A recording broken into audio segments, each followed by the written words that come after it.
ঢাকা ৮ আসনে নির্বাচনী প্রচারণার আপডেট জানার চেষ্টা করব। আমার সহকর্মী রয়েছেন জুমাতুল বিদা, খিলগাঁও এলাকায় তিনি সম্ভবত রয়েছেন, সেখানকার আপডেট জানার চেষ্টা করব।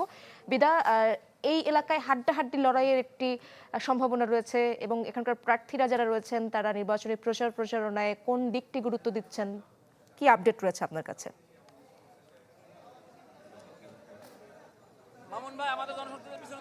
নির্বাচনী প্রচারণায় একেবারে সরগরম হয়ে উঠেছে এই ভোটের মাঠ। একদিকে প্রার্থীরা তাদের প্রতিশ্রুতি দিচ্ছেন, অন্যদিকে ভোটাররা কিন্তু তাদের প্রশ্ন রাখছেন। এখন চলছে আসলে নাসিরউদ্দিন পাটোয়ারির নির্বাচনী প্রচারণা। সরাসরি তার কাছে একটু জানতে চাইবো যে আপনার এই আসনে ভোটারদের কাছে যখন যাচ্ছেন কি ধরনের আসলে আকাঙ্ক্ষা তাদের থেকে জানতে পাচ্ছেন? আমি সবার কাছে যে ইয়াং জেনারেশন চাচ্ছে, আমাকে সবাই বলতেছে যে যারা মন্ত্রী ছিল, এমপি ছিল, মেয়র ছিল, কিন্তু এলাকাবাসীর কোনো উন্নয়ন হয়নি এবং দেশের কোনো পরিবর্তন হয়নি, সেই জায়গাটা থেকে ওনারা বলছেন যে নতুন আমরা জেনারেশনকে দেখতে চাই যাদের হাত ধরে ঢাকা ৮-এর পরিবর্তন হবে। আপনাকে অসংখ্য ধন্যবাদ।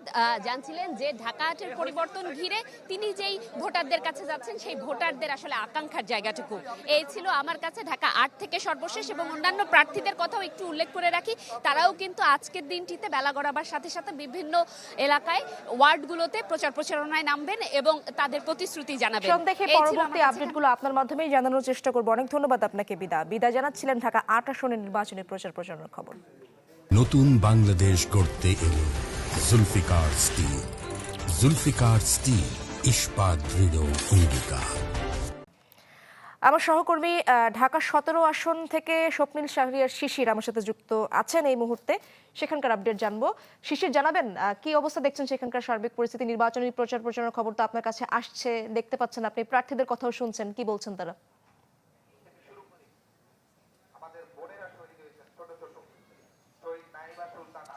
ইশরাত, ভোটের সময় একদম কাছাকাছি চলে এসেছে এবং প্রার্থীরা কিন্তু বিরামহীনভাবে ভোটার যারা রয়েছেন তাদের দ্বারা দ্বারা ছুটে যাচ্ছেন, তাদের কি চাহিদা রয়েছে সেই চাহিদার কথাগুলো জানতে চাচ্ছেন এবং সেভাবে কিন্তু প্রতিশ্রুতি দিচ্ছেন। আমি এই মুহূর্তে রয়েছি ঢাকা ১৮ আসনে।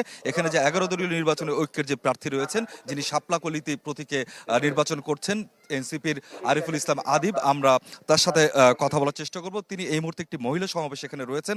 তো আরিফ, আপনি ব্যস্ত সময় যাচ্ছে, এর মাঝখানে আপনার সাথে একটু কথা বলি। সেটি হচ্ছে যে এই ১৮ আসনের যে মূল যে সমস্যাগুলো, ভোটাররা আসলে কি কি দাবি আপনাদেরকে জানাচ্ছেন এবং আপনারা কি প্রতিশ্রুতি দিচ্ছেন এবং নির্বাচনী পরিবেশ কিরকম দেখছেন, সংক্ষেপে যদি আমাদেরকে একটু বলেন।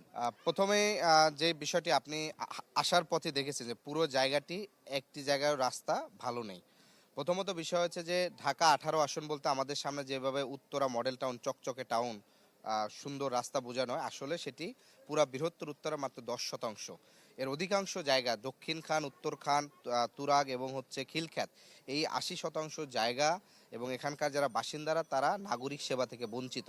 ফলে আমাদের প্রথম কাজ হচ্ছে ঢাকা ১৮ আসনের প্রত্যেকটি ওয়ার্ডের, বিশেষ করে দক্ষিণ খান, উত্তর খান, খিলখ্যাত প্রত্যেক নাগরিক যে সেবাটা আছে, বিদ্যুৎ, গ্যাস, পানি, যাতায়াত, সেটার আগে নিশ্চিত করা।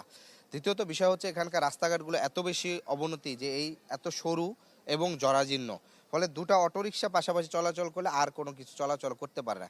এখানকার মায়েরা, এখানকার যারা অসুস্থ হয়ে পান তাদেরকে হাসপাতালে নিতে যাওয়া যায় না।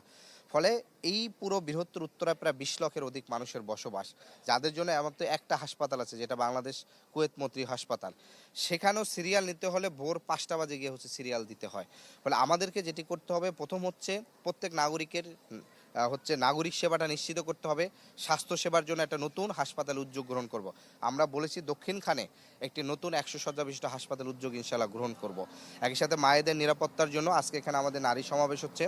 পরিবেশের ক্ষেত্রে আমার উপর হামলা হয়েছে, আমাদের মায়েরা যখন কাজ করতে যান ডোবা দিয়ে তাদের উপরে ডিস্টার্ব করতেছে, নানাভাবে বাধা দেওয়ার চেষ্টা করছে, কিন্তু আমাদের মায়েরা সর্বোচ্চ শক্তি নিয়ে রাজপথে আছেন, ঘরে ঘরে যাচ্ছেন।